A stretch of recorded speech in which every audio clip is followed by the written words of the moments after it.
Olá, donos e donas de empresa, eu sou Ronan Delfim, cofundador da Tutorianos Consultores de Negócios, também cofundadores da Tutorianos Franquia para Consultores e host deste podcast. No episódio anterior, eu até falei, eu tô meio com birra desse termo host, né? O povo fica criando uns nomes em inglês e tal. Você sabe o que significa host? Se você souber, digita aí nos comentários aí, host, né, desse podcast. Geralmente muito bem acompanhado pela Dani Delfim, mas ela não pôde estar aqui porque está em outro compromisso. Graças a Deus, há muito trabalho, nossa empresa está crescendo muito e tivemos que nos dividir hoje num outro compromisso tão importante quanto esse, que é gravar o podcast. Então, host não, apresentador, condutor desse podcast aqui, esse podcast que tem o objetivo da gente conversar sobre empreendedorismo, negócios. Eu costumo dizer que lá na Tutorianos, eu estou lá como consultor e às vezes me dá vontade de bater papo com os meus clientes que são donos e donas de empresa também, assim como você que está aqui nos assistindo ou nos ouvindo, de outros assuntos que não dá tempo da gente conversar lá. Foi para isso que foi criado esse podcast, para a gente bater papo com especialistas em assuntos que eu gostaria de conversar com os meus clientes. Então, espero de verdade que você curta muito o conteúdo de hoje. Um conteúdo como é que eu falo? Esse assunto surgiu numa esteira de academia. Então, não saia daí para você descobrir como é que surgiu esse assunto numa esteira de academia, tá? A gente está começando, então, o podcast 030 e dizem que é um marco. A gente já está na segunda temporada do nosso podcast. Esse é o episódio 030 com um assunto muito importante, que é como construir uma cultura de confiança na sua empresa. Você já ouviu falar de segurança psicológica? Pois é. Para falar sobre esse assunto, hoje eu vou receber aqui, já estou recebendo, já está aqui no nosso estúdio B da ME Publicidade, a ME Publicidade que é a nossa parceiraça aqui, grande parceira do nosso podcast, parceira já dos nossos convidados também, tem convidado que vem aqui, já fica apaixonado não só pela estrutura, mas também por toda o comprometimento e a entrega da equipe da ME, e aí já tem convidados nossos virando parceiros aqui da ME também, e a ME que tem uma equipe fenomenal. Não basta só ter os melhores recursos audiovisuais. Tem que ter gente para operar isso, gente muito competente. E se você precisar de ficar bem na frente das câmeras, eles fazem filmagem nos estúdios, externa também, fazem vídeo institucional, transmissão ao vivo. ME Publicidade, eu super indico, um grande parceiro nosso aqui, tá bom? E aí a gente já está recebendo aqui, então, Gustavo Salles. Gustavo Salles, que é analista em gestão com foco em aprendizagem em fatores humanos e organizacionais. Mas o cara é engenheiro mecânico de formação, pós-graduando em engenharia de segurança, designer de aprendizagem ativa, especialista em qualidade e estatísticas, atuante no desenvolvimento e coordenação técnica e facilitação de programas de cultura e desenvolvimento em grandes empresas. Além disso, empreendedor também, nós vamos falar da Contexto, a empresa que o Gustavo é uma das pessoas que está à frente dela. Gustavo, você também é pai, casado, pai, muito bem-vindo, muito obrigado, a gente sabe aí da sua agenda aí, graças a Deus a gente conseguiu acertar a agenda aqui para você poder participar. Fala aí mais um pouco sobre quem é o Gustavo, fazendo favor, Gustavo. Então, primeiro um prazer, né, estar com você batendo esse papo aqui. Acho que esse convite, ele começou a nascer, né, lá na esteira, a gente batendo um papo, lembro como se fosse ontem, né, acho que se não me engano foi outubro do ano passado, novembro. Isso. A gente foi amadurecendo essa ideia.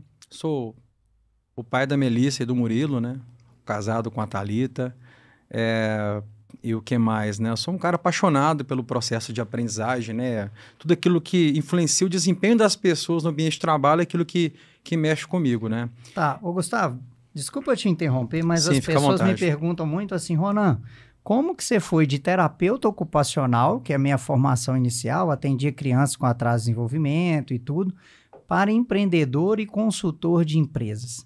Agora me conta essa jornada aí, Gustavo. Como é que um cara, engenheiro, formado em engenharia mecânica, foi parar nessa parte aí de ser apaixonado pelo aprendizado humano, pelo desenvolvimento humano?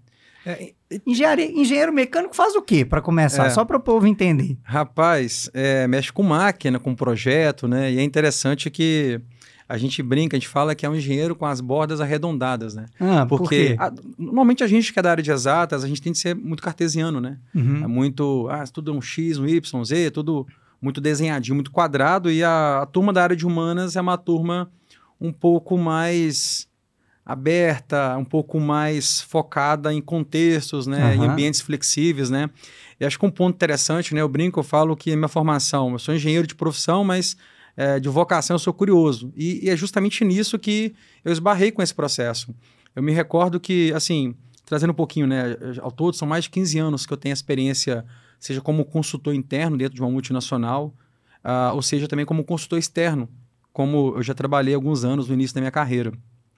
E acho que um ponto muito importante é que quando eu me esbarrei com uma questão de que, dentro da área de segurança do trabalho, que é uma área que eu trabalho há um bom tempo, entender que as pessoas não se acidentam porque elas querem, que existe um contexto no qual elas estão inseridas, que aquilo influencia o desempenho delas, e entender o como influenciar positivamente o desempenho das pessoas, como entender esses aspectos do contexto, tudo isso começou a me trazer muito desejo de entender melhor esse processo, e aí a gente mergulhou nesse universo da sociologia já faz um bom tempo, antropologia, e é bacana pra caramba. Deixa eu entender, assim,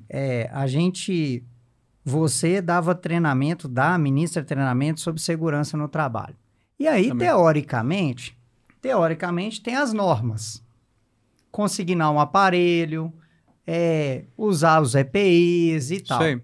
Aí você começou a perceber que não adiantava só conhecer as normas. Tinha toda uma questão que influenciava, todo um contexto que influenciava o comportamento daquela pessoa, é isso? E aí você começou a se enveredar para estudar o que influenciava aquele comportamento, é isso? Isso, é isso aí. Assim, existe um ponto interessante que o que a gente fala de comportamento, né? O ato é a parte observável, ele é a casquinha, né? Uhum. Por detrás de tudo aquilo ali existe uma série de fatores que influenciam isso, né? Sim. É como se eu estivesse num ambiente, esse ambiente ele tem um estímulo, ele gera estímulo o tempo todo, esse estímulo passa pela gente, a gente filtra, a gente tem uns filtros pessoais, estão conectados a experiências, a conhecimento, formação, enfim, crenças, mas esse filtro ele passa pela gente, mas ele direciona um comportamento, ele impulsiona um comportamento. Esse comportamento por si só ele gera uma consequência, seja ela positiva, seja ela uma consequência negativa. Um exemplo simples. Existe a regra, por exemplo, que a gente comentou uma vez sobre descer usando um corrimão, uma escada.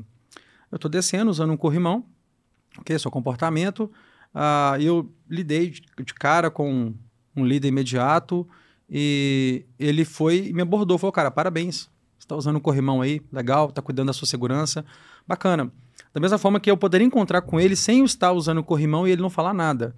Dessas duas formas são consequências distintas. Quando ele me dá um feedback, ele fala, cara, parabéns por usar o corrimão, ele está me gerando uma consequência. Essa consequência ela é um estímulo para o meu processo que retroalimenta aquele comportamento até aquilo se perpetuar no hábito, né? Então a gente modifica o ambiente onde a gente está e é por ele modificado. É uma loucura essa questão comportamental.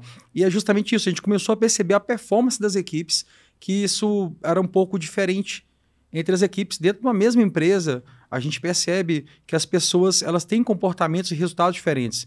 E quando a gente sai um pouquinho da caixinha da segurança, que acho que a gente tende a vestir muito a camisa da segurança, o zero acidente, a segurança acima de tudo, e a gente começa a conversar com os pares, e é bem interessante que nós, hoje em dia, o comportamento mais adequado de um profissional de segurança dentro do mercado é ser um partner, é ser um consultor, é ser um assessor. Então, quando você começa a se posicionar como assessor e ter um pouco mais de visão atenta ao contexto que você está inserido, você conversa com o cara da inovação, com o cara que olha custo, com o cara que olha produtividade e percebe que as dores são semelhantes. Ou seja, o fator que influencia o desempenho das pessoas, ele não influencia apenas a segurança.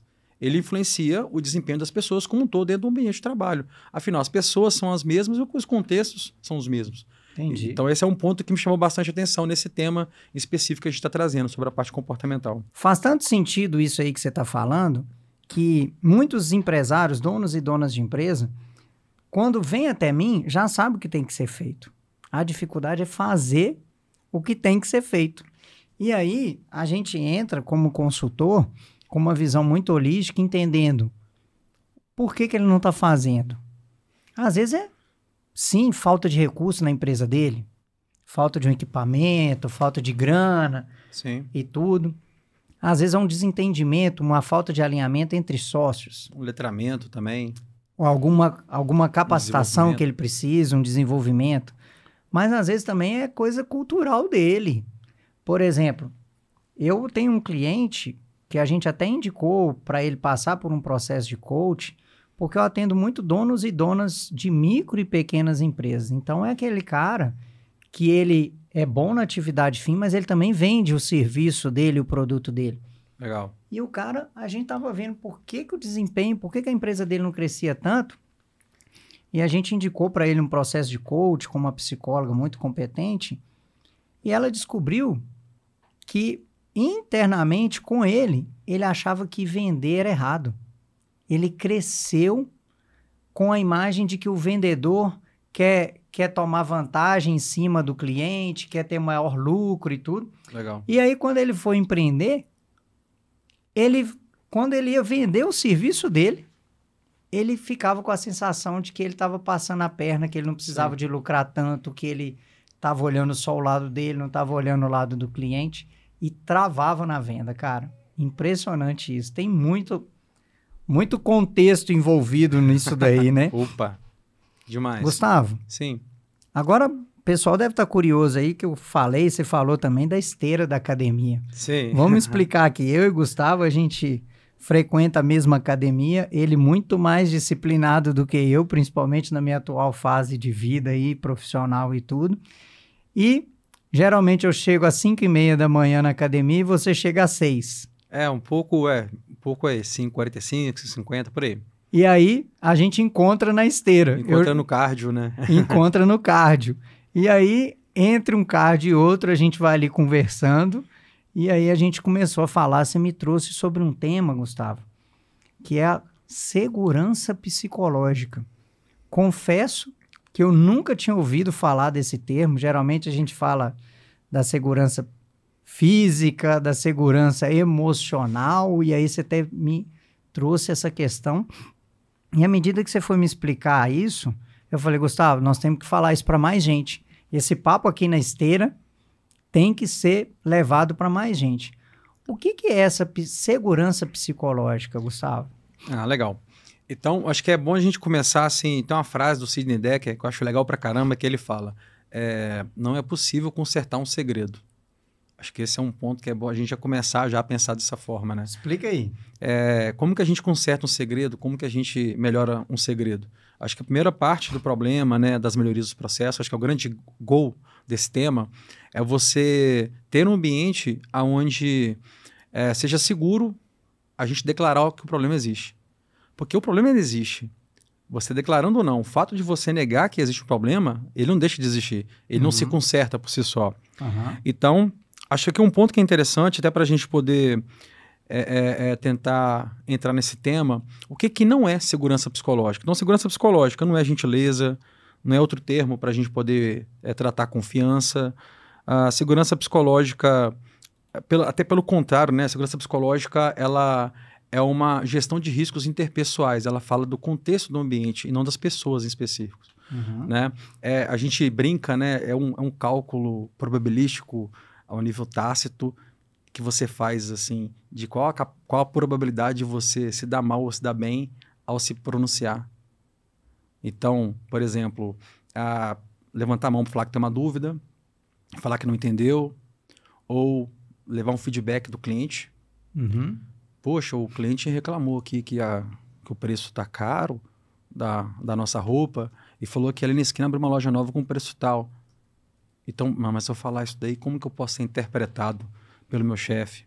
Então, a segurança psicológica, ela é um ambiente fértil para você poder declarar suas dúvidas, as suas críticas, tudo aquilo que você entende, para ser você mesmo, para você trazer. E é bem interessante que não é todo mundo concordar com todo mundo. É um ambiente favorável ou produtivo para se discordar. É bem interessante. Cara, e a gente, principalmente como consultor, geralmente os nossos clientes esperam que a gente saiba tudo, né? Sim. Tá, eu tô te contratando, eu quero as respostas para tudo que eu tô buscando, né? E eu lembro que uma vez eu comecei a dar aula em faculdade muito novo para a época, assim, eu tava com 22 anos. Então, eu formei com 21 para 22 anos, eu tava com 23 anos quando eu comecei a dar aula em faculdade. Aí, uma das minhas ex-professoras da faculdade, eu falei assim, nossa, mas eu tô com muito receio de dar aula, eu sou recém-formado, que não sei o quê. Ela falou assim, vai, e é importante você passar segurança para os seus alunos daquilo que você sabe. Eu falei, beleza, deixa comigo. Aí na primeira semana de aula, um aluno lá no fundo da sala levantou a mão e falou assim, Ronan, professor, o que é isso, isso, isso? Aí eu lembrei do conselho dela, que é importante era eu passar segurança para os alunos. Eu falei assim, e aí eu respondi com maior segurança, não sei. Mas eu respondi com a maior segurança. E aí, muitas vezes eu vejo que na figura de consultor de empresas, a dificuldade que a gente tem, muitas vezes, de falar que não sabe, que não tem a resposta, que aquilo que ele está trazendo é uma situação que eu nunca vi. Por mais que eu tenha atendido mais de 2.000 empresas, eu aprendo todo dia. Graças a Deus, né? Graças a Deus. Graças a Deus. Então, eu aprendo todo dia. E aí, segurança psicológica tem a ver também com você assumir que você não sabe, né, Gustavo? E se sentir à vontade de assumir que não sabe, não é isso? Assumir vulnerabilidade, né? Acho que começa do líder, não é só dele, mas começa pelo líder, né? É um ponto interessante. Em 1990, a Amy Edmondson, uma pesquisadora, ela é uma head de negócios da Google e professor de Harvard. Ela foi para uma pesquisa de campo para poder, dentro do hospital, do ambiente hospitalar, para entender as falhas de medicações que aconteciam. Essa era a pesquisa de campo dela. E nesse meio tempo, ela até fala no livro dela, A Organização Sem Medo, um livro bacana pra caramba, se puder pegar a capa e projetar aqui, vamos colocar aqui. Seria legal pra caramba. A Organização Sem Medo. Ela até traz nesse livro que ela topa com esse tema, segurança psicológica, por acaso, por acidente.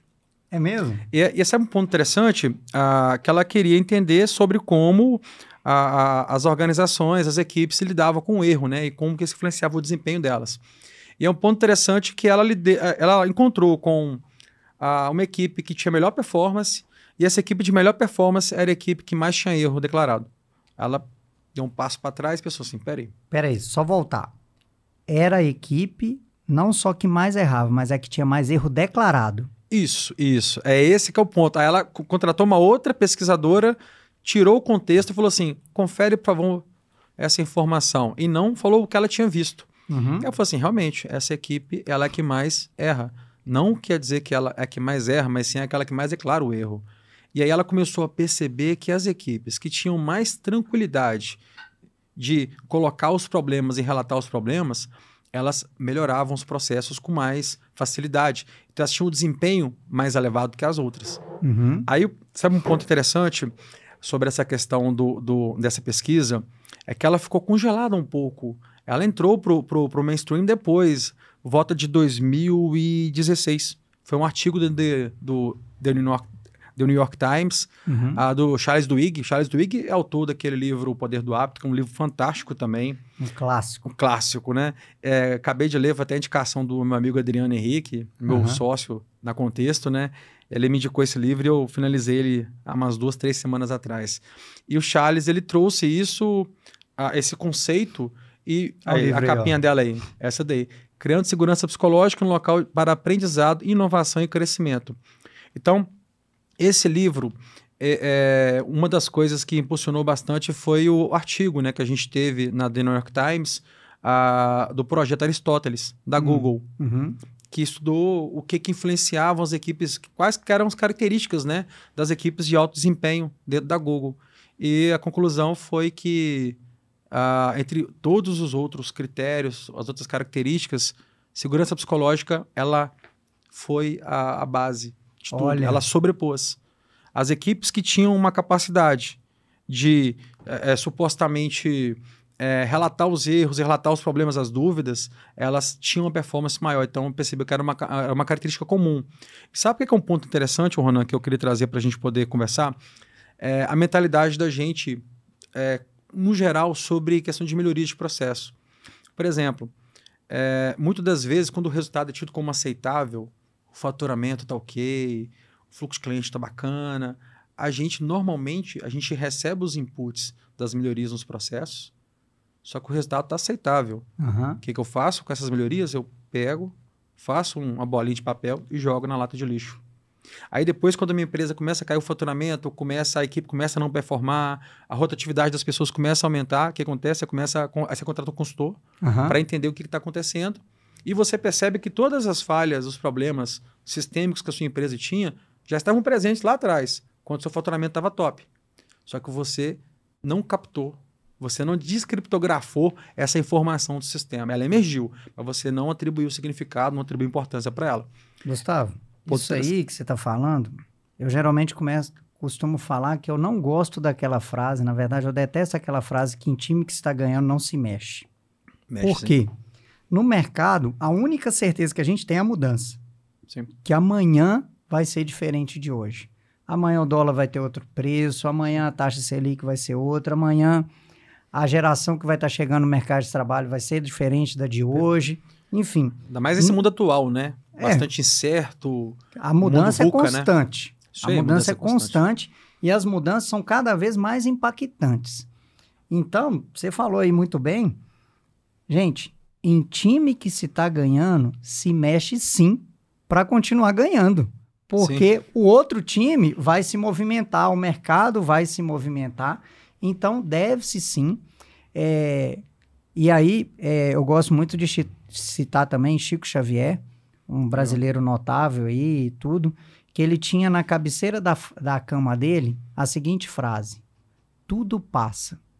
Aí ele falava o seguinte, que quando ele estava passando por uma fase difícil, ele lia para ser consolador, que tudo passa, que aquela fase era difícil e ia passar. Mas também quando ele estava passando por uma fase boa, ele lia para lembrá-lo que tudo passa. Que passa também. Que tudo passa. Então, a gente na Tutorianos, a gente incentiva muito os nossos clientes a fazerem um raio-x da empresa deles, mesmo na fase boa. Perfeito. Para a gente ver o que pode mexer para o time continuar ganhando, para a empresa continuar na fase boa, para a fase boa perpetuar por mais tempo possível. Não é isso? Perfeito. É assim, você tornar aquele sistema mais resiliente, né?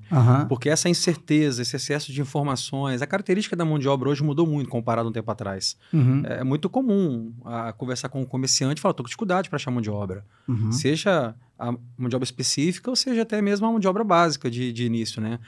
Essa geração nova tem uma outra característica e é natural que seja assim. Então a gente tem que compreender esse contexto que está inserido e a gente buscar esses neutralizadores. E a questão da segurança psicológica, ela traz um grande gol porque esses problemas eles estão na nossa porta, eles estão no portão da nossa empresa, do outro lado do balcão, e se a gente não tiver um ambiente favorável para esse fluxo de comunicação ele fluir naturalmente, a gente vai ter dificuldade de tomar uma decisão, porque a gente vai ter pouca informação real do qual que é o nosso problema. Acho que, assim, acho que o grande... a grande dor de um CEO, acredito eu, que seja na tomada de decisão de não ter todas as informações que de fato faz sentido para o contexto que ele está inserido. E a segurança psicológica, ela não garante que isso aconteça, mas sem ela isso não acontece. A gente até conversou, né? Imagina que o fluxo de comunicação de uma empresa fosse a água, a segurança psicológica ela é a tubulação, que escoa. Que ela pode dificultar o escoamento dessa água ou pode, às vezes, facilitar, né? Legal. Ô, Gustavo, quantas vezes, né, a gente está falando de segurança psicológica, eu até trouxe um conceito aqui, né, que assim, em um ambiente de trabalho psicologicamente seguro, os colaboradores se sentem à vontade para expressar suas ideias, opiniões e preocupações sem medo do julgamento ou represárias. Quantas vezes, né, talvez a pessoa que está nos assistindo ou nos ouvindo, falar nisso, você que está nos assistindo ou nos ouvindo aí, se for no YouTube, se inscreve no nosso canal. Se for no Spotify, já clica em seguir aí, porque é muito importante pra gente, tá bom?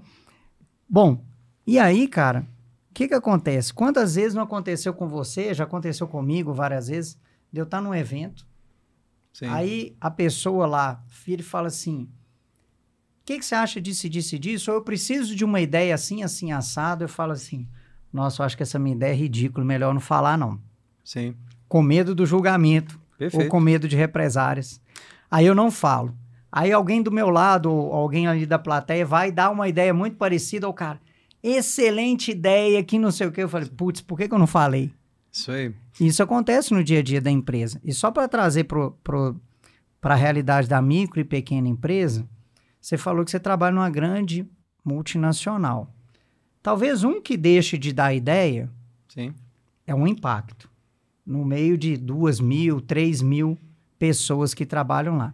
Mas numa microempresa que tem 5, se um deixa de dar uma ideia, o impacto é muito maior, já representa 20% dos colaboradores sem dar ideia. Então, a segurança psicológica, ela é importante não só em grandes empresas, mas talvez até mais, se eu posso falar assim, sim, perfeito, nas micro e pequenas. O impacto é maior. Assim, imagina, por exemplo, que você tem um motorista, tem um motorista de caminhão, ele está indo fazendo uma entrega e, dado momento, ele percebe um ruído diferente no motor do carro, do caminhão. E aí ele pensa, eu vou relatar isso aqui, porque senão esse caminhão me deixa na mão.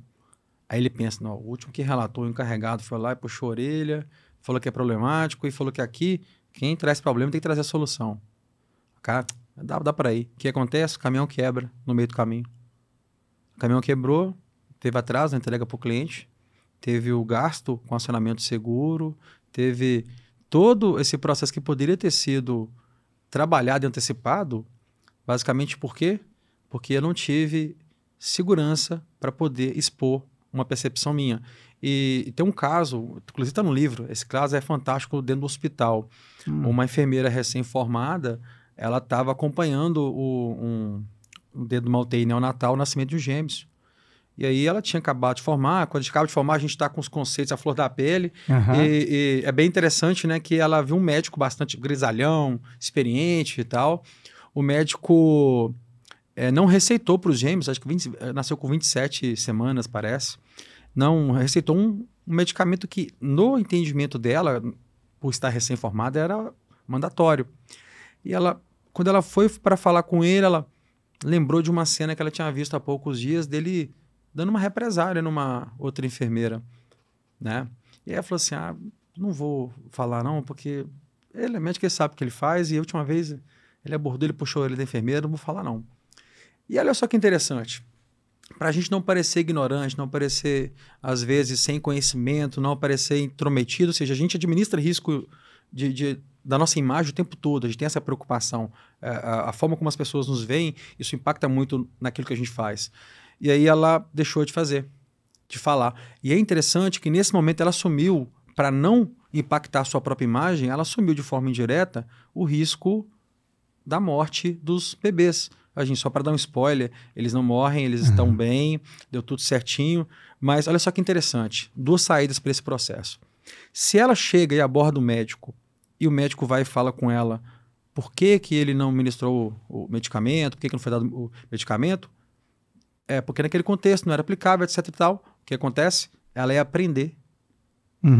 Ok? Ela ia aprender, ou seja, aprendizado. Agora, se ela chega e aborda e ele realmente tiver esquecido de receitar o medicamento, o que ela ia fazer? Ela ia prevenir a morte, cuidar de 2 vidas, isso aí. Aí você pensa assim, cara, quantas falhas evitáveis, quantas melhorias de processo, quantos aprendizados a gente deixa escapar dos nossos processos, das nossas empresas, do dia a dia, quando a gente não tem um ambiente seguro para poder trazer as contestações. Então, assim, esse caso ele é muito emblemático. Tem vários outros casos, assim, que o livro traz. Inclusive, esse livro, para quem gosta de casos práticos, ele traz diversos cases bem interessantes. Então, assim, dentro de uma empresa grande, isso acontece o tempo todo. Se você não se sentir seguro. Por isso que as grandes empresas, elas se preocupam muito com isso.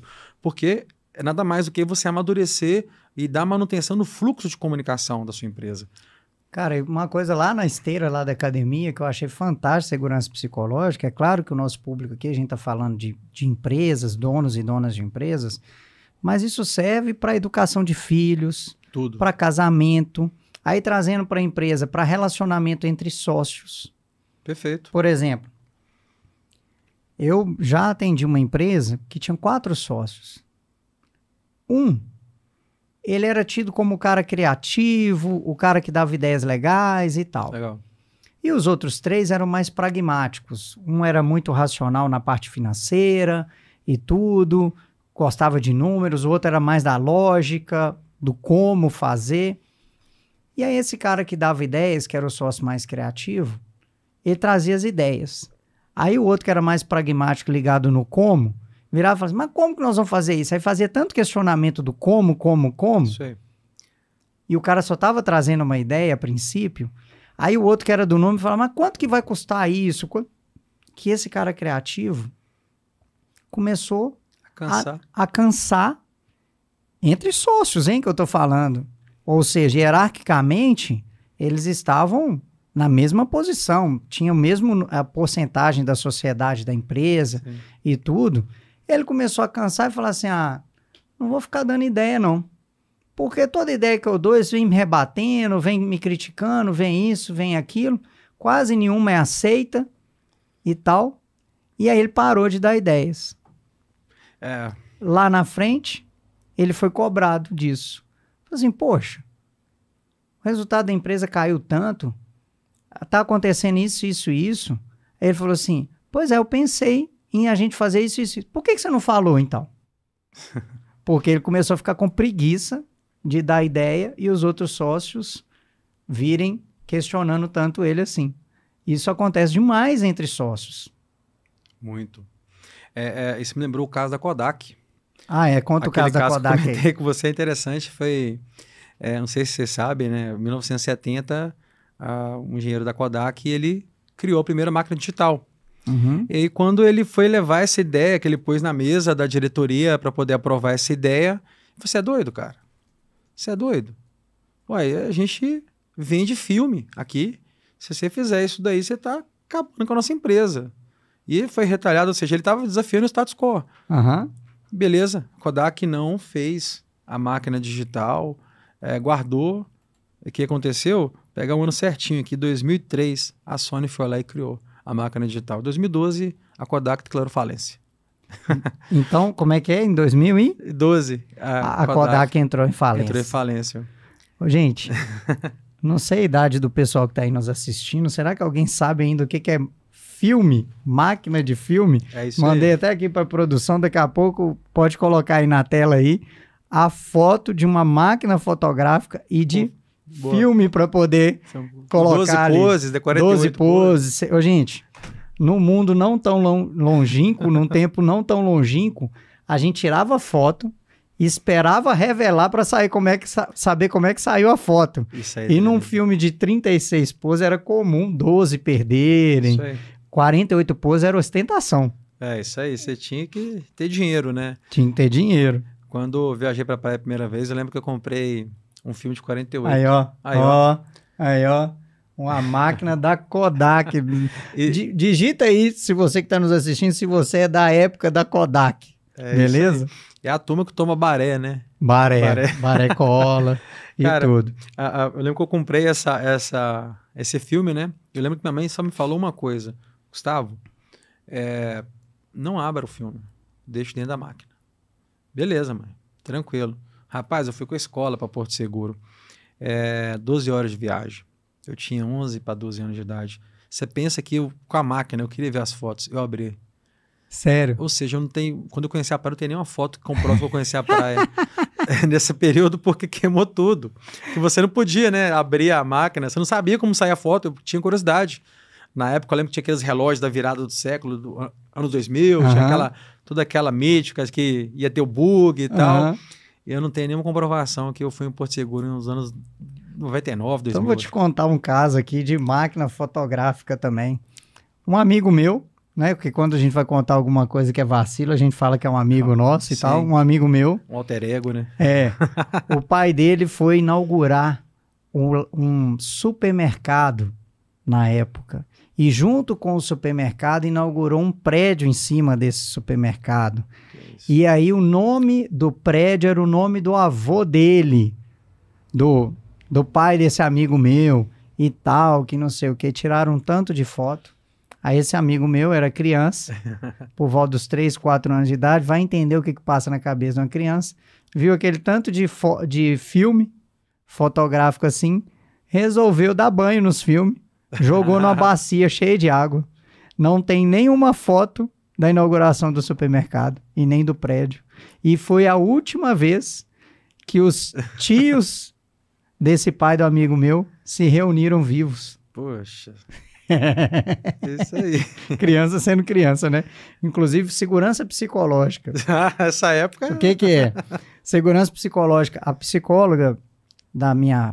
Que a gente troca ideia com ela sobre paternidade, forma de educar a filha, ela falou assim, toda vez que a sua filha fizer alguma bagunça, fizer alguma coisa que você vai precisar de ter paciência com ela, você vai verbalizar. Credo, Mariana, você parece criança. Aí minha filha já está com 6 anos, ela fala, pai, mas eu sou criança. Mas, na verdade, a ideia de eu falar essa frase, literalmente verbalizar, é para eu lembrar que se ela deixou alguma coisa cair e quebrou, é porque ela é criança, normal, tá tudo bem, eu tenho que educá-la. E aí, dependendo da forma como eu reagir, agora voltando aos tempos de terapeuta ocupacional, quantas crianças não cresceram escutando assim, não vai servir o suco não, que você não dá conta, vai entornar. Aí ela vai internalizando assim, poxa, eu não dou conta de servir um suco? Se eu entornar, é um grande problema. E aí vai lá para o mercado de trabalho, cheio de medos de errar, cheio com autoconfiança muito baixa. Perfeito. E aí o negócio já começou lá na casa dela, né? Isso, e é quando ele erra, aí as pessoas... trazem isso à tona, quando ele traz uma ideia, a gente brinca, é muito fácil você perceber o novato, né? Uhum. Porque o novato é aquele cara que ele não está aculturado, né? Ele ainda tem uma forma de pensar e de fazer um pouco diferente, depois ele vai acostumando, né? Uhum. E é bem interessante que você está comentando, me lembrou uma história sobre essa questão de como a gente recebe as pessoas no nosso ambiente de trabalho. Tem uma frase do Todd Conklin, é um cara que ele traz muitas pérolas sobre o desempenho humano. Ele fala que a forma como as pessoas reagem aos fracassos importa. Tem a história da filha do pai bravo, né? A filha do pai bravo é aquele cara que tem uma filha, como eu tenho, você também tem. A Melissa tem 6 anos, né? Imagino que eu vá ser daqui a um tempo o pai, né? Uhum. Bravo, né? Uhum. Aí a filha vem trazer o namorado para o pai conhecer. Aí o pai pega o revólver, coloca em cima da mesa de centro, limpa o revólver na frente do namorado. Tudo bem, você quer namorar com minha filha? Ele começa a limpar o revólver e tal. Aí fica girando, coloca umas balas ali e acaba a encenação. Ele, seja bem-vindo, pode tomar um café e tal, pode cair e deixa a arma do lado do sofá. Depois disso, qual que foi o resultado? O cara terminou o namoro. Ele fez gestão de risco, né? Ele falou, não, aqui eu não continuo. Uhum. E aí, nunca mais a filha apareceu com o namorado em casa. Um belo dia, o pai estava passando pela rua e aí mexeram com ele lá na mercearia. Falou, parabéns aí. Parabéns o quê? Sua filha tá noiva, vai casar mês que vem. Eu falei, uai, tô sabendo não. Ele foi para casa, conversou com a esposa dele, falou, você ficou sabendo? Nossa filha disse que ela tá namorando, que vai casar. Sim, ó, ela vai casar. Tá namorando tem 2 anos. Uai, e você não falou nada comigo? Uai, da última vez que ela trouxe o namorado, você fez aquele vexame. Olha. Então ela não falou. Inclusive, ela não foi. Ela namorou com outro, depois mais 1 ano, depois namorou outro mais alguns meses, e tá com ele há 2 anos. Uhum. E vai casar. Assim, qual que é o ponto interessante, né? O fato do pai ser bravo, demonstrar poder na frente da filha, não impediu que ela namorasse. Os problemas não deixaram de acontecer. Uhum. Ela continuou, só que os problemas não chegavam para ele.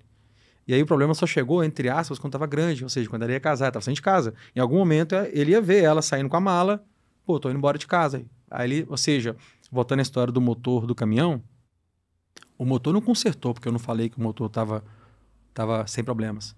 Ele continuou com problema.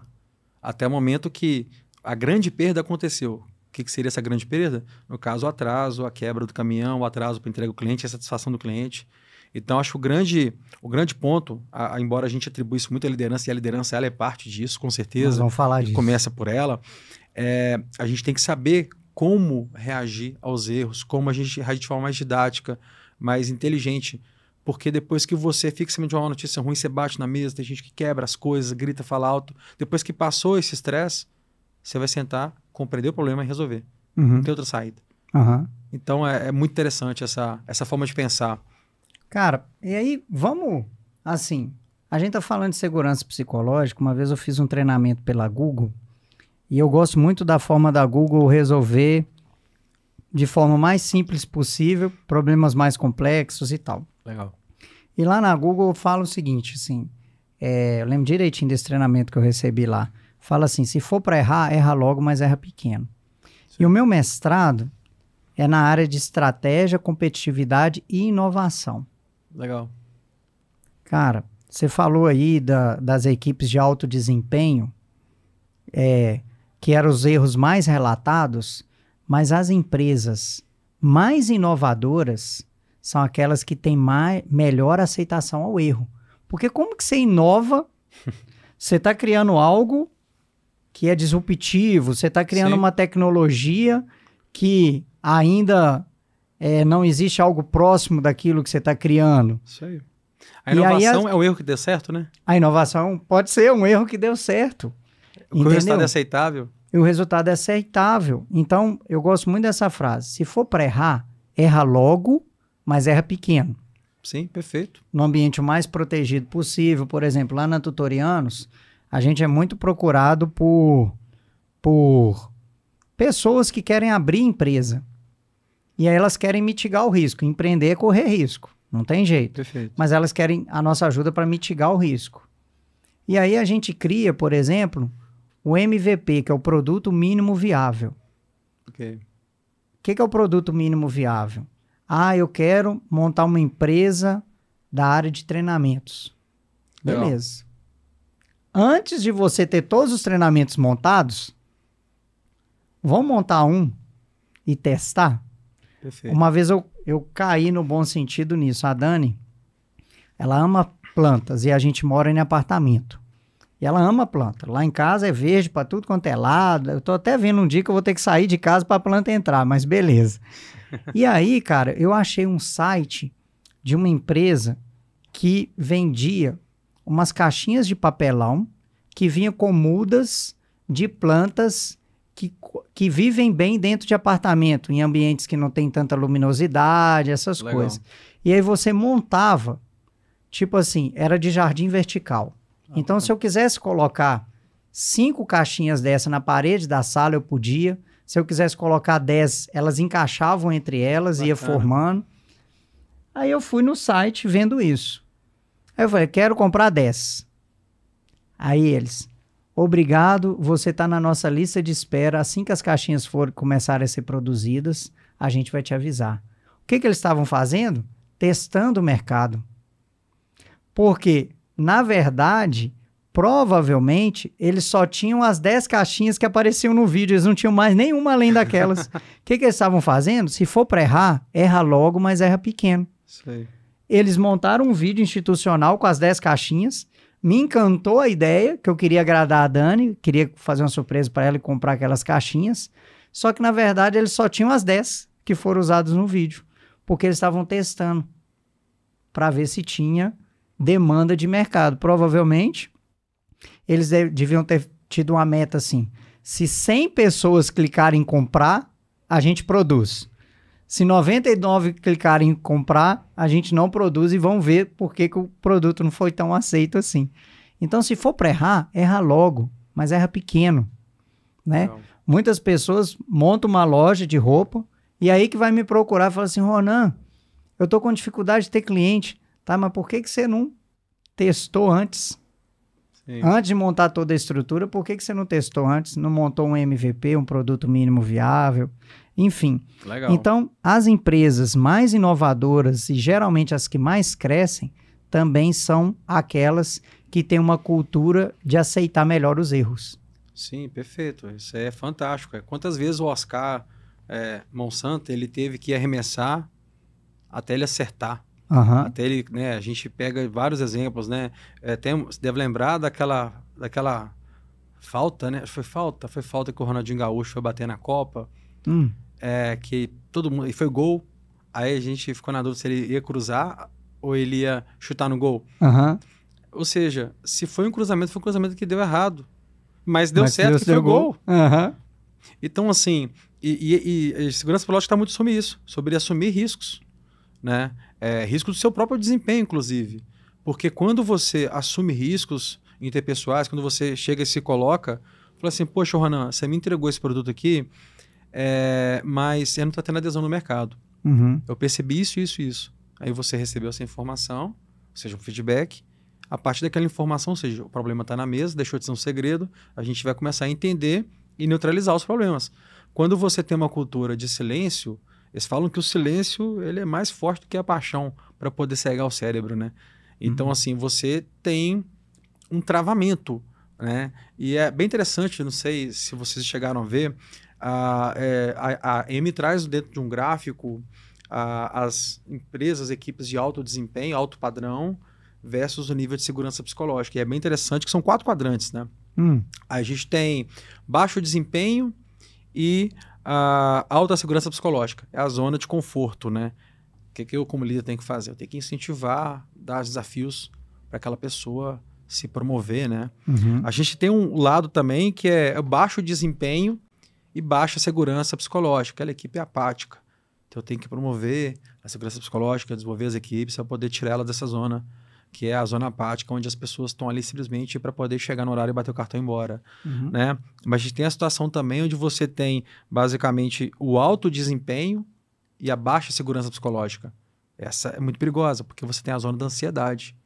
É quando, cara, eu quero demais contribuir, eu quero falar. Sabe aquela pessoa júnior que fica o tempo todo levantando? Uhum. E a pessoa quer falar e não consegue expor. Aí gera burnout, estresse, até doenças Físicas mesmo, porque o cérebro da gente é uma coisa louca. Uhum. E o quadrante onde todo mundo quer chegar, onde você tem alto desempenho e alto nível de segurança psicológica, que é o quê?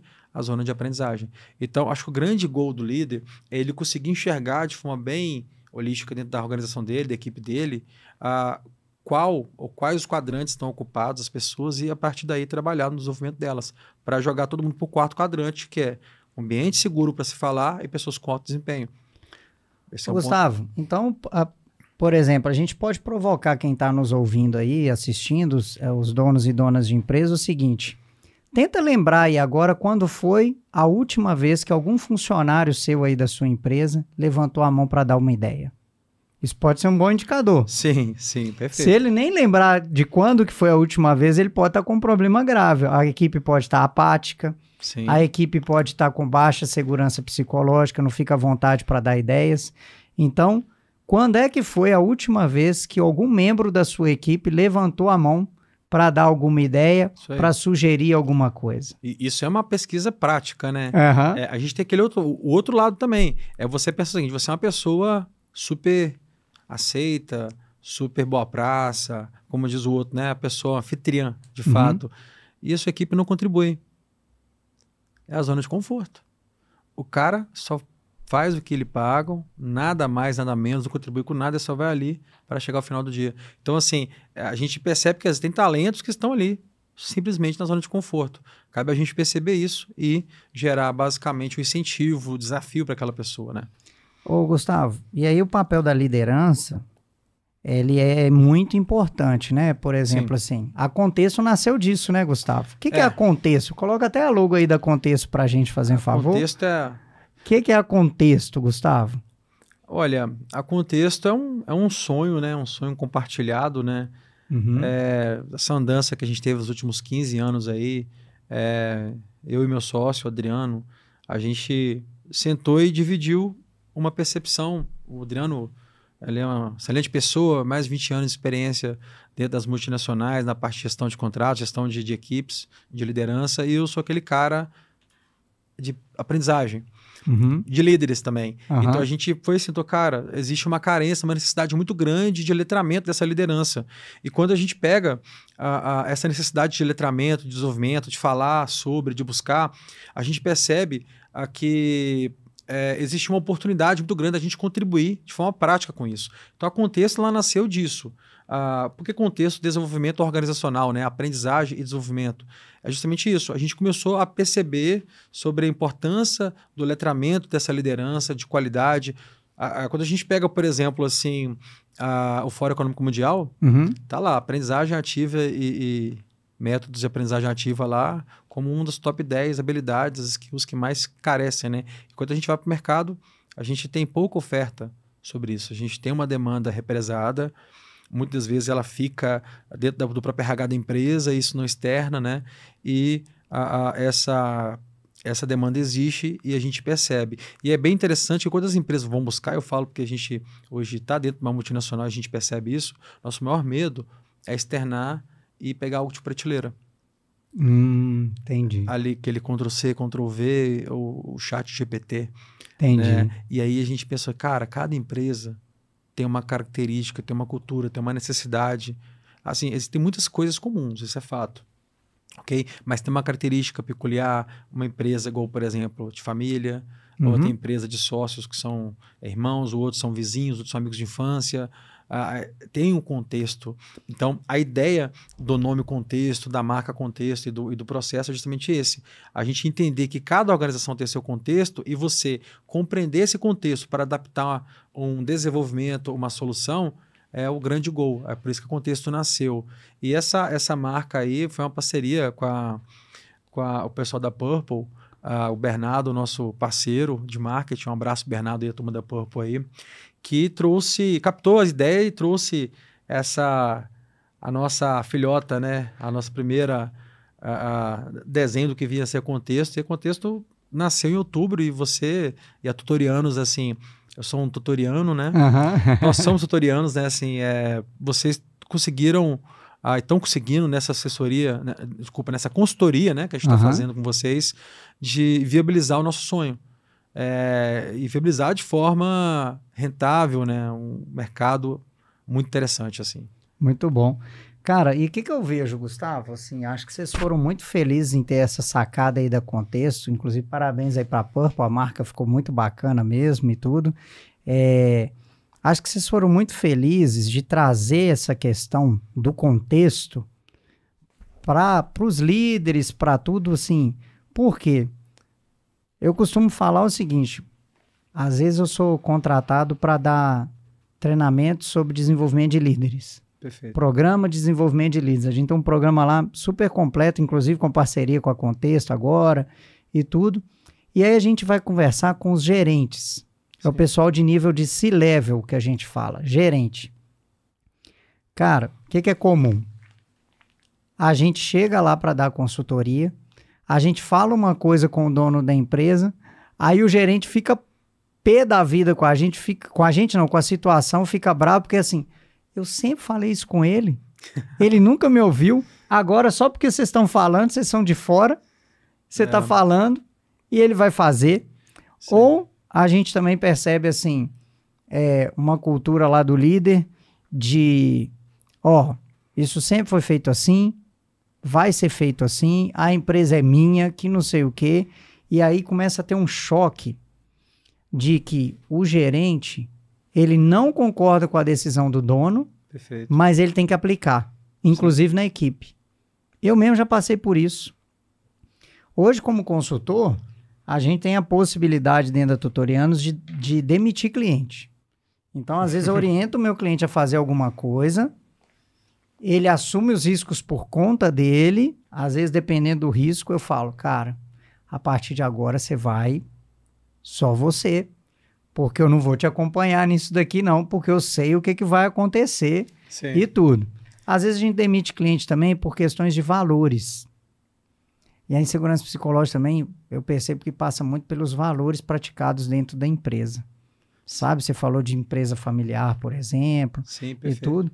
Às vezes, quando os valores da empresa que nos contratou não batem com os nossos princípios e valores, a gente também demite cliente. E aí o pessoal que está ali no nível de gerente, cara, às vezes o dono toma uma decisão que vai até contra os princípios e valores pessoais do gerente, sim, mas o gerente tem que executar. aí causa um sofrimento gigante nisso daí, né, Gustavo? Sim, e a equipe percebe, né? Porque é aquilo que é dito com o corpo, né? Com os olhos, né? Isso aí é muito interessante. Cara, assim, imagina uma empresa de diagnóstico por imagem, por exemplo, né? Ela tem que a cada X dias calibrar lá o raio-X dela, porque o grande trabalho dela é pegar, fazer o raio-X e ver, né? A condição que tá. Se ela não calibrar aquela máquina, com o tempo as imagens não vão ficar legais, o cliente vai reclamar, chegar um ponto que vai devolver, vai perder o cliente e vai fechar. Ou seja, você tem um plano de manutenção, você tem um controle ali em cima daquele equipamento. E a gente está num mundo extremamente conectado, onde as pessoas se relacionam, né, o tempo todo, e a liderança não faz a manutenção, a calibração dos entendimentos. E aí é como se fosse o plano de manutenção da liderança. Eles não se preparam para lidar com pessoas. O tempo todo você fica com o cliente, você fica com o seu sócio, você fica com os colaboradores, com os funcionários, com os empregados, como queiram chamar, né? E você não se prepara, você não cria as skills, as capacidades, as características para você poder lidar com isso. E o tempo todo, o ambiente onde você está, ele te manda informação. E você não captura.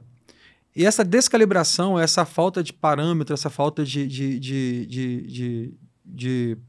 parâmetro mesmo, né, de processo, você fica sem conexão e você perde a capacidade de pegar as informações que estão chegando para você, muitas vezes com o olhar, com o semblante, ou até mesmo com palavras mesmo, você perde essa capacidade, ou seja, você fica descalibrado. E aí a gente percebe, é muito comum, legal. Eu gosto muito dessa frase. Você não constrói uma empresa, você constrói um time e o time constrói a empresa. Sim, perfeito. Isso aí é super importante. A capacidade de construir um time parte da capacidade de você perceber a característica das pessoas e as necessidades das posições e organizá-las, né? Então, assim, a gente percebe que a liderança ainda é pouco letrada, é pouco formada. Embora no Brasil tenha um número que é bem interessante, né? 80% dos esforços para desenvolvimento de pessoas no Brasil está em cima da liderança. Ao contrário da Alemanha, que, por exemplo, é 20% na liderança. É o inverso. Olha. Tem uma pesquisa da FGV que trouxe isso. E é bem interessante porque o letramento para a liderança é fundamental. Você trabalhar com o desenvolvimento da liderança, mas existe um outro ponto que é o desenvolvimento das equipes também, os supervisores, as pessoas que trabalham ali. A gente começa pela liderança, porque a partir do momento que você começa pela liderança, você vai já nivelando, porque as pessoas vão se comportar diferente. Então o líder já tem que estar preparado para receber esse comportamento diferente. Né? Eu gostaria que meu colaborador, meu empregado, o funcionário tivesse comportamento de dono. Será que você queria mesmo que ele se comportasse como dono? Será que esse poder você está disponível a renegociar, a ceder um pouco? Ô, Gustavo. Legal, a gente vai longe, é uma conversa aqui. Vamos longe aqui. Já estou interessado em continuar isso na esteira amanhã lá na academia e tudo. Gustavo, o que a gente precisa falar aqui agora para a gente evoluir nesse nosso bate-papo? O que atrapalha? Sou dono e dona de empresa, estou ouvindo aqui esse nosso podcast. O que esse cara que está assistindo a gente aí, hoje na hora que ele for para a empresa dele, ou amanhã na hora que ele for para a empresa dele, o que são sinais práticos que ele pode observar que a segurança psicológica não está da maneira que deveria estar? Legal. Não existe ambiente com zero segurança psicológica. Existe baixa ou alta. Tá. Acho que o indicador melhor é o silêncio. Alguém tem alguma dúvida? Todo mundo... Alguém quer sugerir alguma coisa? Então, assim, acho que se você tem esse ambiente, se você tem esse ritual, e esse ritual gera silêncio, é um ponto que a gente pode ficar atento. E se nem ritual você tem, você está em outro estágio anterior a esse, né? Então, você não tem um ritual de ouvir a equipe... E aí, quando eu vou tentar ouvir a equipe, se a equipe me responde com silêncio, aí é um sinal de alerta. Isso, perfeito. E a gente não está falando de democracia opinativa. Isso é um outro ponto, que é o outro extremo. É quando você vai para aquela positividade tóxica. Não é isso que a gente está falando. É um ambiente onde está favorável para mim poder trazer as minhas ideias, as minhas contribuições, as minhas críticas e as minhas dúvidas. Acho que um ponto interessante, Ronan, se eu pudesse sugerir a quem está assistindo a gente, escuta ativa. A gente fala muito de curso de comunicação sobre oratória. E eu vi recentemente um comunicólogo falando sobre... Escutatória. Cara, Adoro achei esse fantástico. termo. E assim, é bem interessante que você criar um canal de escutar, a escutar você tem que aprender. Você tem que exercitar a escuta. E é bem interessante, eu fiz um curso em São Paulo, o Safety Lab, que tinha uma dinâmica interessante, que ela falava assim, você agora vai ficar de frente a uma pessoa, você vai ficar 5 minutos ouvindo a pessoa no que ela está dizendo. Cara, apareceu um mundo, o mundo acabava e a mulher... O tempo não passava. Não passava. O quanto a gente está nesse mundo ansioso, incerto e rápido e dinâmico, é difícil a gente treinar isso. E a escuta ativa, ela tem uma ferramenta para isso. Não é você escutar de querer resolver o problema da pessoa, é escutá-la.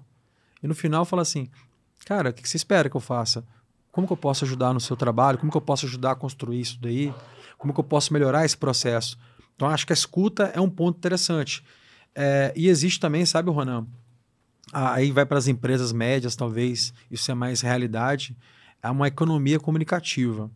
Por exemplo, você tem uma reunião com seus gerentes para poder fazer o seu diálogo de desempenho, né? Você avalia seus indicadores. E aí, você está em um ambiente de segurança psicológica baixo, o que é comum acontecer? A reunião da reunião.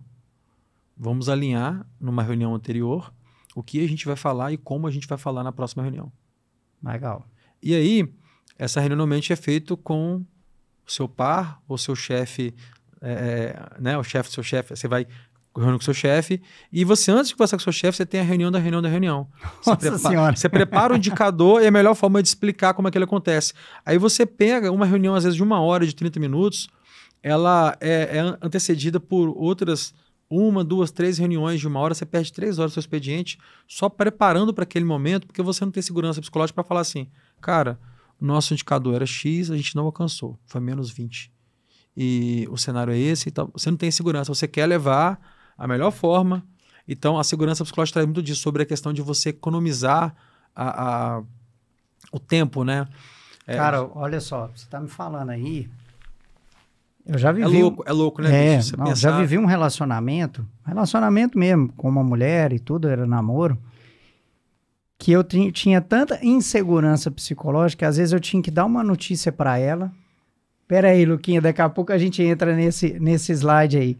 Só uma coisa que eu lembrei aqui, assim, que às vezes eu tinha que dar uma notícia para ela que eu ia viajar a trabalho, ou seja, eu não ia fazer nada de errado, eu só tinha que avisar. Eu ficava sabendo que com 1 mês de antecedência que eu ia viajar a trabalho.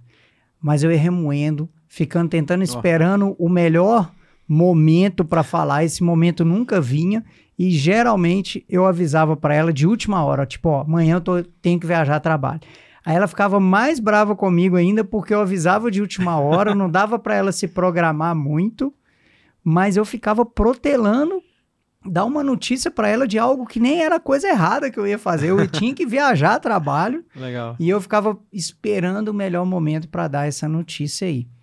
E aí pode colocar aí, Lucas, fazendo favor, na tela, um slide que a Luciana Ulloa, minha amiga fonoaudióloga, trouxe um dado, que é um estudo realizado pelo Dr. Albert, lá nos Estados Unidos, conseguiu dividir a comunicação em 3 elementos e mediu o impacto dela. E aí você está falando de escutatória, eu lembrei disso e trouxe esse slide. Legal. O que se fala, que é o conteúdo, palavras, representa apenas 7% da comunicação. Como se fala, que são características e entonação da voz, 38%. E o que o corpo apresenta, gestos, expressões faciais, corporal, impacta em 55% da comunicação.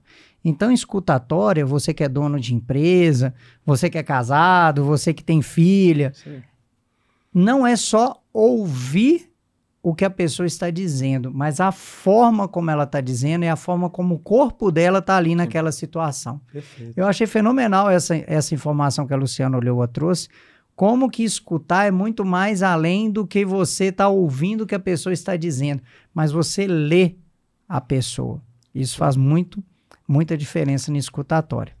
Agora, eu quero falar, eu costumo falar nas minhas palestras, e principalmente para os donos das empresas, que geralmente dentro de uma empresa, você pode encontrar 3 tipos de pessoas inconformadas.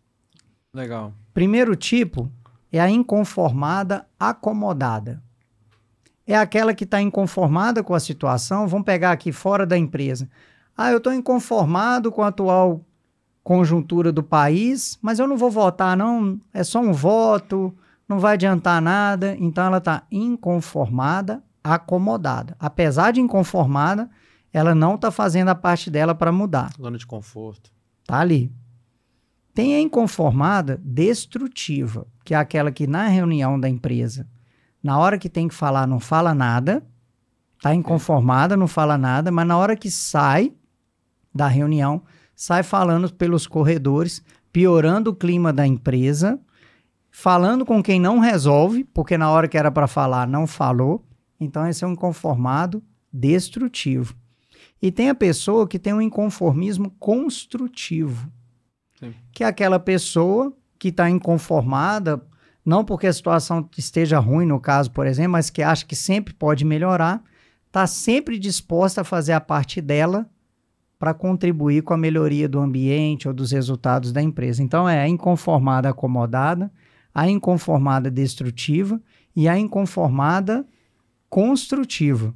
Legal. Então, eu acredito que no ambiente de segurança psicológica, as pessoas fiquem mais propensas a trabalhar com inconformismo construtivo. Perfeito. Aquele líder que saca que tem o inconformado acomodado vai ali provocar para que aquela pessoa saia da zona de conforto dela, saia da acomodação dela. Legal. E também tem o inconformado destrutivo. E aí, Gustavo? O que fazer com o inconformado destrutivo? Porque segurança psicológica tem a ver com não falar na hora que era para falar, medo de falar. Sim. E aquele que está sempre falando, mas é reclamando. Como é que eu trabalho segurança psicológica com um reclamão? Legal. Acho que bacana que a segurança psicológica trabalha com um grupo, né? Então é natural que o próprio grupo ele vai espelhar essa pessoa. Legal. Até mesmo porque, assim, a pessoa que fala do chefe, fala do outro colega. Então, assim, por exemplo, assim, voltando àquela questão que eu falei bem no comecinho, sobre administrar riscos interpessoais, né? Eu não quero, por exemplo, ter fama de incompetente. Então, por exemplo, aí chega, eu pego um documento, caramba, velho, que termo é esse daqui? Ô, Ronan, que termo é esse? Aí você vai lá, me ensina, vai me fala. Aí, beleza, depois que você me fala, Gustavo, tem 15 anos de experiência, não sabia que isso era segurança psicológica? Cara... Ou seja, se eu sei que é do seu perfil fazer isso, isso impacta negativamente na segurança psicológica. Então, ou essa pessoa ela modifica o comportamento dela, ela é influenciada pela modificação do comportamento dela, ou naturalmente o grupo vai expelir ela, né? E assim, isso me lembrou, acho que você trouxe o caso da Pixar. Você chegou a ver sobre Toy Story 2? Vocês chegaram... Cara, olha só que interessante, eles inventaram uma metodologia que chama Brain Trust. O que seria isso? Quando estava desenhando o Toy Story 2, eles levavam um grupo de pessoas, diretores, para dentro de uma sala, né? Seria tipo assim, falar a verdade, né? Mente aberta para falar a verdade, né? E o objetivo do grupo era criticar, trazer críticas sobre o filme. Cara, e aí assim, qual que foi o resultado do Toy Story 2 comparado com o aumento de 30% do faturamento? É mesmo? E essa metodologia que eles utilizaram, porque várias questões que não funcionavam, a equipe já enxergava no protótipo, já enxergava ali no rascunho. E aí o Toy Story 3, comparado ao 2, ele dobrou o faturamento. Que isso, ele dobrou. É uma das maiores bilheterias, né, da Pixar. Então, é bem interessante que assim, você tem um ambiente construtivo para criticar, para trazer, e assim, o ápice, o quarto nível, vamos pôr assim, na segurança psicológica, desafiar o status quo, que a gente é tão questionado para isso, ele é basicamente um ambiente onde você tem bastante segurança para falar, cara, não tá legal. E você não leva isso pro pessoal. Porque você fala, cara, o que o Ronan ganha em criticar meu trabalho? Não, eu não tô criticando meu trabalho. Eu estou trazendo, está acontecendo uma apreciação, eu só tendo oportunidade antes do filme lançar, como você disse, né? Antes da loja ser aberta, eu estou testando ver se o produto funciona. E eu estou testando aonde? Dentro de casa, dentro do quintal, dentro da própria cozinha. Top demais. Então, esse Brain Trust é uma metodologia que eles criaram na Pixar, é utilizado e, cara, dá resultado? Aumentou 30%, velho, o faturamento. Se pegar, está no Google, dá um Google que você consegue ver isso. Uma das maiores bilheterias da Pixar foi o Toy Story. Aí depois veio o Divertidamente. É lógico que trazendo para para processos mais recentes, assim, isso vai amadurecendo e parte do princípio onde as pessoas estão seguras, estão no ambiente seguro o suficiente para poder trazer os questionamentos, as críticas. Então, assim, cara, quando a gente começa a aprofundar nesse tema, nesse assunto, a gente vê que funciona para tudo. Para o amigo, para o sócio, para a esposa, né? Em casa é um pouco difícil, né? Usar é um pouco... Eu falo, não, né? basta ter juízo, mas né? Enfim. Vou falar muito não. Você pede para Deus a vida toda a mulher certa. Quando ele te manda, ela é tão certa que ela nunca tá errada, né? Exatamente, tá, eu falei isso no episódio anterior. Você falou também. Isso? Pois é. Interessante. Ai.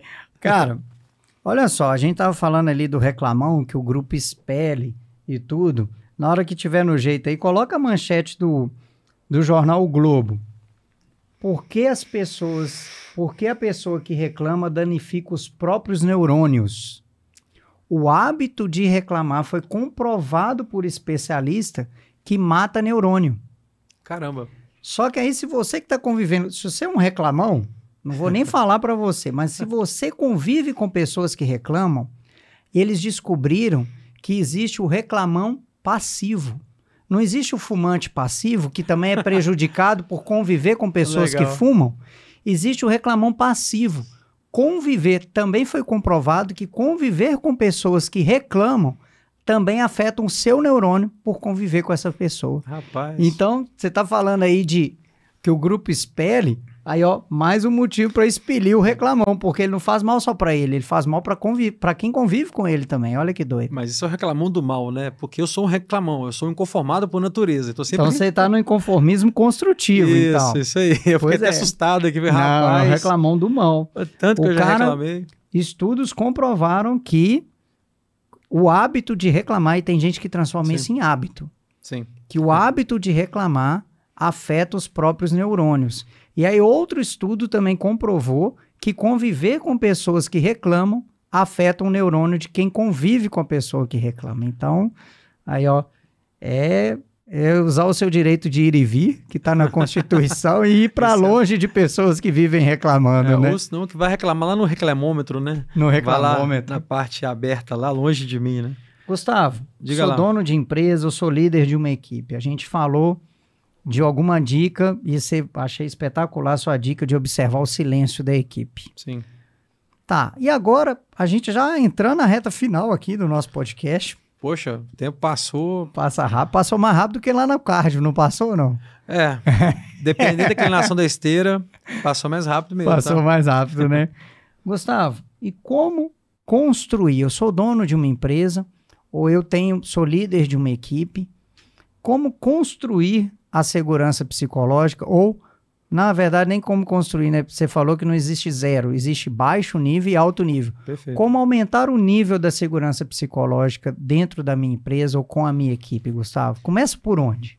Acho que o primeiro passo é a busca pelo letramento. Acho que esse é o grande desafio, né? A gente ter o letramento com a liderança, de entender o que é segurança psicológica, buscar um desenvolvimento, um curso, e tem muita coisa, cara.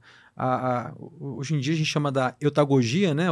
O professor Google, o professor de mim mesmo, buscar conhecimento por si só, busca lá no YouTube, busca artigos, pega o livro, achou interessante? Legal, vou contratar uma consultoria, uma empresa que vai me dar esse letramento, porque aí quando você adquire o conhecimento, você começa a abrir sua mente para entender e qual estágio que a sua empresa está, ou como a sua equipe está, ou como avançar no próximo. O primeiro passo é o letramento seu e do seu time. Porque os reclamões, como você disse muito bem aí, eles têm que ser letrados também, porque às vezes a pessoa está nesse momento, está nesse estágio, ela nem se reconhece. Né? Esse é o primeiro passo. E aí, cara, quando a gente vai para esse passo do letramento, você começa a compreender melhor a situação da sua empresa e começa a enxergar os steps, os próximos passos específicos. Então, acho que, pegando um outro livro muito interessante que eu posso falar com vocês, os 4 estágios da segurança psicológica, o primeiro é o segurança de se sentir parte, você conseguir se posicionar. O segundo estágio é processo de segurança de aprendizagem. Eu aprendo, né? Eu tenho segurança para aprender. O terceiro é segurança para contribuir. Eu estou suficiente, eu tenho segurança para poder chegar junto à equipe e contribuir. E o quarto, que é o ápice, é você tem segurança para desafiar o status quo. Você trabalha numa empresa de filme e você inventa a máquina digital e fala, cara, vamos postar nisso aqui. Porque, né, o Steve Jobs falava, né, acho que ele, não sei quem, mas falava que a inovação vai diferenciar o líder do seguidor. Então, cara, hoje a gente cria isso daqui, todo mundo copia a gente, hoje a gente vai copiar quem criou. Então, acho que esse é o quarto ponto, quarto estágio. E aí, esse letramento inicial, ele vai desencadear várias outras necessidades, né? A manutenção da máquina de raio-x, né? Você tem várias outras habilidades, igual comunicação não violenta, feedback, como dar e receber feedback, solução de problemas, como destravar a inovação. Então, assim, a gente tem vários pontos, mas começar primeiro do letramento. E não precisa de ser um curso. Pode ser no YouTube, esse episódio talvez aqui seja o início do tempo para muita gente. A pesquisa lá tem muita gente interessante. A Amy tem vários vídeos traduzidos, com legenda. No LinkedIn dela, eu particularmente sigo ela no LinkedIn, sigo no Instagram também, consumo bastante coisa atual. Então, assim, a dica que eu daria seria essa, o primeiro passo. Letramento. Depois você enxerga como você está, o contexto da sua empresa, o momento da sua empresa, para você poder trabalhar os próximos estágios, né? Cara, eu acho importante também trazer alguém externo, igual vocês da Contexto. A gente lá da Tutorianos é muito comum a gente falar o seguinte: existe uma empresa na cabeça do dono e existe a empresa que é real. Sim. É impressionante, cara. A gente reúne com o dono da empresa, ele me conta um contexto da empresa dele ali, como é que a empresa é. Aí, na primeira reunião, a gente tem essa habilidade, essa competência de deixar a equipe à vontade com a gente. Aí a gente percebe uma distância tão grande daquilo que o dono me relatou que é a empresa e aquilo que realmente é, ou pelo menos na visão dos funcionários, colaboradores, empregados, o que é, cara. Legal. E é muito interessante, assim, quando os empregados da empresa ficam sozinhos com a gente lá, sim, sem o líder, sem o dono da empresa. Abre a caixa de ferramenta. Abre, eles começam a falar um tanto de coisa que não devia ser assim, que não devia ser assado. Aí eu pergunto, tá, e por que vocês não falaram isso quando o dono da empresa estava aqui junto com a gente? Aí você começa a ver. Sim. A questão da segurança psicológica, né? Cara, você falou isso aí, tem um antropólogo que faleceu em 2020, né, chama Hofstede. Ele é holandês e teve uma grande carreira na Austrália. Ele se dedicou para falar sobre cultura. O que você falou é retrato sobre cultura. Ele trazia um ponto muito interessante sobre cultura, que existe dois níveis, duas dimensões de pensar cultura. É a racionalidade valorativa, aquilo que deveria ser. Pô, é um valor. Segurança, igual a gente falou no começo sobre segurança do trabalho. Segurança é um valor para mim. Ok? E ela conflita com a racionalidade instrumental, aquilo que realmente é. Olha só que interessante, entre o que é o valor e o que de fato é, existe uma... Inclusive, recentemente eu fiz um post no LinkedIn, eu fiz um artigozinho falando sobre isso. Artigozinho não, cara, ficou muito bom, eu tive acesso, ficou muito bom. A distância entre a racionalidade valorativa e a racionalidade instrumental. Acho que isso que você trouxe, cara, a visão externa ela sempre é bem-vinda, né? Quando você traz isso, é fundamental você pegar quem entende do assunto, quem está preparado e está disposto, porque é trabalhoso, não é algo que você consegue acordar amanhã em outro nível, né? Compreender essa interseção que é ali que se encontra as oportunidades de melhoria. Entendi. Ali que se encontra a modificação do seu processo. Massa. Fundamental isso que você trouxe aí. Ô, Gustavo, e o que a gente não pode terminar esse episódio aqui sem falar? Que nas considerações finais aqui, na reta final desse episódio sobre segurança psicológica, sobre como construir uma cultura de confiança, o que a gente não pode deixar de falar ainda, Gustavo? Cara, é um exercício bem simples, cara, que eu daria para quem está ouvindo a gente. Quando você lidar com um problema, você se encontrar com um problema, você substitui a pergunta. Você fala assim, em vez de perguntar quem que errou, você pode perguntar o que deu errado e como que a gente pode aprender a melhorar o processo. Acho que essa é uma dica básica para a gente poder começar a inovar, a melhorar os processos, porque quando a gente substitui o que, a gente elimina o quem e busca o que, a gente foca no aprendizado e na melhoria dos processos e não elimina no culpado. E o Simon Sinek, né, ele traz muito disso, né? Começa pelo porquê. Por que isso aconteceu? Como isso aconteceu? O que a gente aprendeu com isso? Acho que o grande gol é esse, a gente inovar e melhorar os processos sempre. Para isso, a mentalidade de quem está à frente desse processo, está conduzindo, é fundamental. Começa pelo porquê. o que aconteceu, como a gente pode melhorar, o que a gente aprendeu com isso. Focar na solução, no aprendizado, ao invés de focar no culpado. Sim, perfeito. Aprofundar no problema. A gente tem muitas filosofias que falam assim, foco na solução. Não, o foco tem que ser no problema. No problema. Porque se você não focar no problema, você vai tratar o sintoma e não a causa. É igual eu já falei aqui muitas vezes, a pessoa vai ao médico porque está com dor de cabeça e o médico receita um remédio para acabar com a dor de cabeça, mas ele não vai na causa da dor de cabeça. Perfeito. Então, o sintoma desapareceu, mas a causa não. Daqui a pouco, a dor volta, talvez até pior, porque a causa não foi tratada. Perfeito. O seu exemplo é fantástico. Quando a gente não se aprofunda no problema, se a gente não se aprofunda no contexto onde aquele problema emerge, quais são a gente fala muito de causa raiz. Causa raiz é coisa ultrapassada, são causas circulares. Tudo aquilo que está no contexto que influencia aquele resultado, né? A gente tem que entender, compreender bem de que se trata, colocar esse problema na mesa e começar a buscar a solução. Acho que isso é fundamental. A gente tem que gastar mais tempo. Recentemente, um artigo do Deming subiu para a gente que ele substituiu o PDCA pelo PDSA. Em vez do check, né, o C do check, planejar, desenvolver, checar e agir, planejar, desenvolver, estudar, o S de estudar inglês e agir. Olha. Ou seja, em vez de você só checar, aí você fala assim, cara, um C pelo S, o que muda isso na prática, né? Isso muda o contexto, porque quando você checa algo, você olha para o que você está querendo enxergar e já tem algo pré-desenhado. Eu quero ver isso, e o que eu estou vendo e conforma. Quando você estuda, você não parte do princípio que você quer enxergar, você enxerga o que realmente é. Por isso que o consultor, ele tem esse ganho. Porque ele não está ali, ele não tem apego, ele não tem amor ao que foi desenhado, né? Ele não tem amor às ferramentas, à forma. Ele quer o resultado, ele enxerga o que realmente é. Então, com isso, a vista menos cansada, ela permite você compreender, estudar o que está acontecendo de fato. Excelente. E quem quiser continuar esse bate-papo com o Gustavo, quem quiser ter acesso ao conteúdo da Contexto, como é que faz? Como é que acha vocês por aí? Então, legal. A gente está no LinkedIn, né? Contexto. Pode digitar lá, consultoria Contexto, vai achar a gente, a nossa logo vai estar desenhadinha lá. Em breve a gente vai ter o site, né? consultoriacontexto.com.br, vai estar disponível lá. A gente está nesse momento, a gente está acabando o T3, né? O curso nosso com a Tutorianos, e estamos desenvolvendo os nossos produtos, né?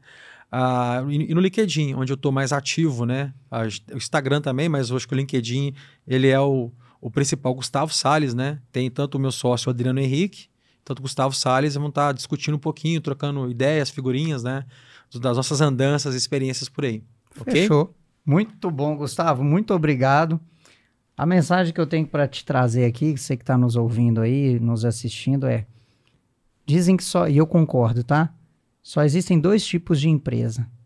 As que estão crescendo e as que estão diminuindo.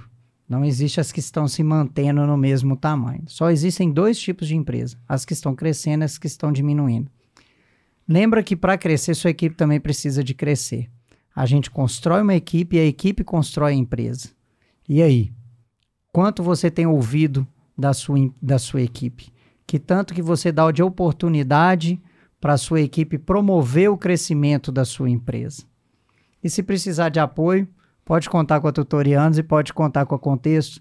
Espero que você tenha curtido tanto quanto eu curti, espero que você tenha aprendido tanto quanto eu aprendi aqui. E você pode encontrar o nosso podcast no YouTube e no Spotify, tá? E pode me encontrar também no @RonanDelfim, no Instagram, no TikTok, no LinkedIn. Ou a vantagem de ter um nome diferente é isso. Digitou Ronan Delfim, muito provavelmente sou eu. Quero te agradecer pela audiência, por ter ficado com a gente até agora. Se inscreva no nosso canal, encaminhe esse episódio na verdade, não é para quem está precisando, não. Encaminhe esse episódio para todo mundo. Legal. Todos os donos e donas de empresa, porque com certeza eles estão precisando aumentar o nível de segurança psicológica. E quem sabe até para o seu marido e para sua esposa também. Legal. Valeu, fica a dica. Até a próxima.